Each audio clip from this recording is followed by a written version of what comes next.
of small businesses to compete in rural Iowa, they are hamstrung because if they pull plywood off of structures in dying rural Iowa, they are taxed and taxed severely. But if you go to our urban areas and you buy a piece of property and you develop it, and a Menards moves next to you, you are put out of business because of the property taxes. If you purchase a piece of property and you revitalize an area, the taxes are severe and debilitating.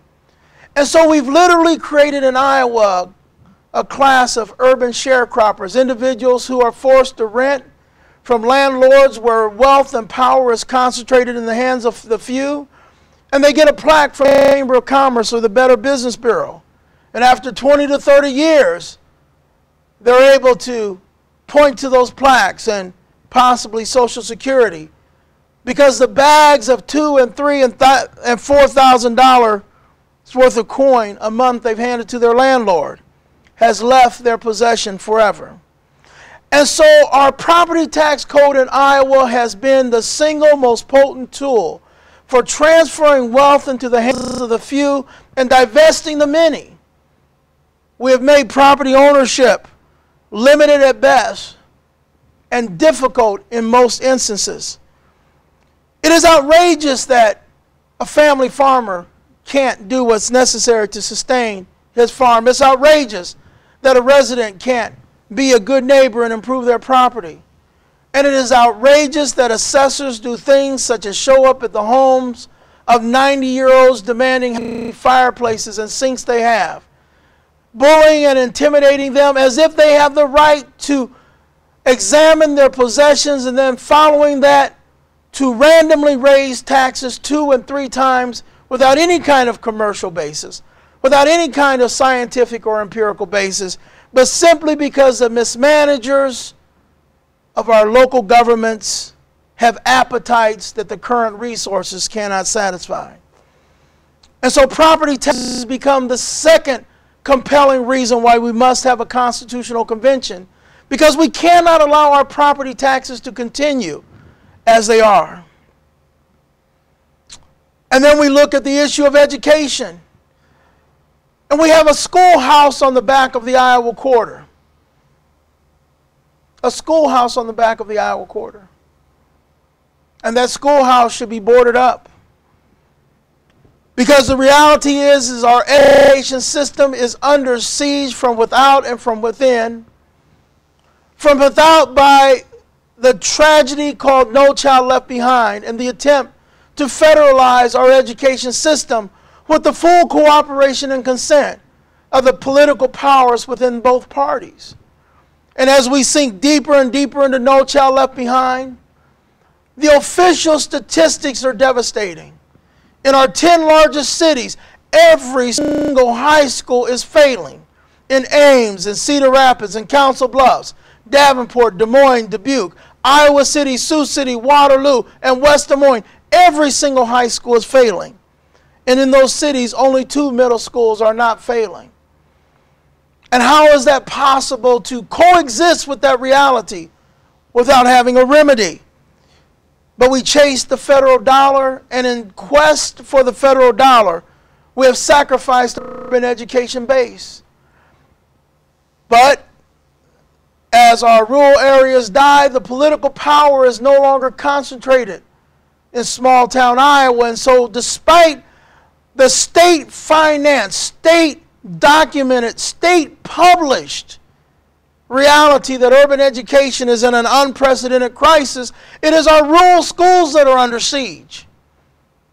And so our legislators of both parties do not offer remedy to the urban education crisis, but instead call for small districts to be merged and merged and merged again. And so despite the fact that we have this unprecedented failure of urban education, it is our rural schools that are under siege. In the official state report of the 248 school districts with fewer than 1,000 students, not one was officially failing. Yet those school districts are in danger of being collapsed and consolidated into districts now big enough to fail. But the official statistics do not tell the true travesty of our education system as it's emerging. As we go deeper and deeper into the rabbit hole known as No Child Left Behind, our teachers knowing that they're now on lists to be fired, and administrators knowing they're on lists to be fired, start teaching to the test. And as they teach the test, they lose the interest of our young people. And so we find dreams being crushed and young minds that were enthusiastic and embraced the opportunity to learn turned off. In Des Moines, where I was on the school board my final year, it was not the free and reduced lunch students that formed the supermajority of our district that were the major class of dropouts. It was affluent and middle-class white kids who formed the numerical majority of dropouts. Even though they were significantly in the minority, they were our largest number of dropouts, not proportionate to their percentage of the population in our schools, but straight up head-to-head. They were the largest number of dropouts in a district that Johns Hopkins University researchers named as having as many dropout factory high schools as Washington, D.C., though we had many, many times fewer schools. And so as we look to the Constitution, we find it mandates a quality education for every student, and it possesses provisions like the Blaine Amendment, provisions which put Iowa ultimately in risk. And while individuals rarely perceive the worst case scenarios coming about, before his death, Marvin Pomerantz enlisted the services of Doug Gross, a former gubernatorial candidate and a Des Moines lawyer, to sue the state of Iowa, invoking Iowa's constitutional mandate to ensure every student a quality education. Now, perhaps the Constitution should say that every student should have access to a quality education, but this is not what the Constitution says. And it does not take the extraordinary attorney linked to the overwhelming empirical evidence to launch a massive class action suit that could literally cripple the state. Not to mention other aspects of education which put us at fiscal jeopardy, such as the illegal enrollment of students into special education in Iowa. And so as we look at the potential of billions of dollars in lawsuits, we face a constitutionally mandated condition that could literally bankrupt our state. How do we allow this to continue to exist? Even if the education system were not in serious disrepair, how could we allow these provisions to exist, knowing the threat on the horizon? We cannot. Next, we look at the reality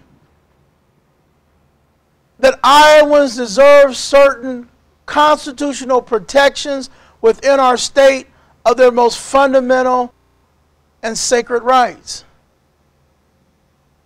such as the right to protect yourself and the right to be armed.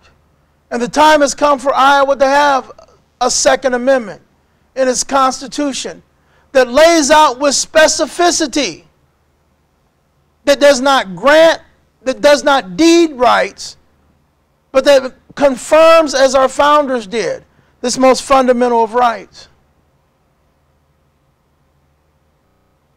The time has come for Iowa to also address certain other structural deficiencies. And perhaps there is no greater structural deficiency in our state than that was instituted through the consent of the governor in 1962, the Missouri Plan.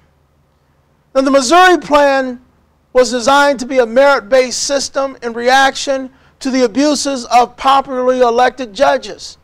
People simply got tired of the person with the most cousins in the county electing judges. They got tired of the person with the biggest checkbook electing judges or buying judges. And so we went to a merit-based system, allegedly. And as such, we now have a system where the empirical evidence again shows that justice is disparate in Iowa, and that justice does not even exist in many instances, unless you can, of course, afford it. Now, the Missouri Plan has some critical